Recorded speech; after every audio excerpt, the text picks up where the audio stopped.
ఒక్కడిలో ఉన్న అర్జెంట్ కసి ఏంటంటే ఉమ్, మన పిల్లలందరూ వెళ్ళి హైదరాబాద్ బెంగళూరులో ఉద్యోగాలు చేస్తున్నారు. అవును.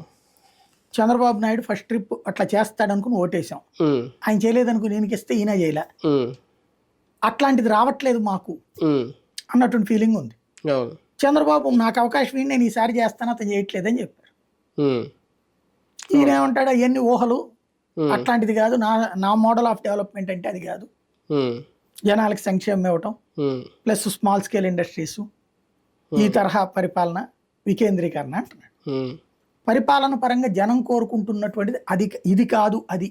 ఉమ్, ఉమ్, ఎందుకంటే మన జనం అందరూ కూడా ఇక్కడ సుదీర్ఘకాలం నుంచి పల్లెల్లో తమ బిడ్డల్ని చదివిచ్చేసి ఇతర ప్రాంతాలకు పంపించేశారు. ఉమ్, పల్లెల్లో తమ బిడ్డలు బతకడం ఇష్టం ఉండట్లే ఇక్కడ వాళ్ళకి. ఉమ్, ఆస్తున్నోడు లేనోడు కూడా ఉమ్, తమ బిడ్డలు ఒక రిచ్గా కనిపించాలా, ఉమ్, ఒక స్టేటస్గా కనిపించాలా. అనుకుంటారు ఖచ్చితంగా. ఉమ్, అది జగన్ వల్ల అయితే కాదు, ఉమ్, అది బాబు వల్లనే అవుతుంది.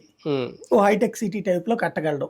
ఉమ్, జగన్ అయితే ఎప్పటికీ ఈ టైప్లోనే ఉంటుంది, సంక్షేమ పథకాలు ఇస్తాడు, ఉమ్, ఈ టైప్లోనే ఉంటుంది. ఉమ్, ఈ సచివాలయం ఇది ఓకే, ఇంకంతే. అవును. ఉమ్, ఇది ఎట్లాగో బాగా వస్తుంది తీయడిగా. తీరు అదో సచివాలయాలు ఉంటాయి. ఉమ్, ఉమ్, సచివాలయం అంటే వాలంటీర్ ఉంటుంది. ఉమ్, ఇంకా కావాల్సింది ఏంటి, ఉమ్, అట్లాంటి ఆకాశార్మ్యాల లాంటి నిర్మాణం, ఉమ్.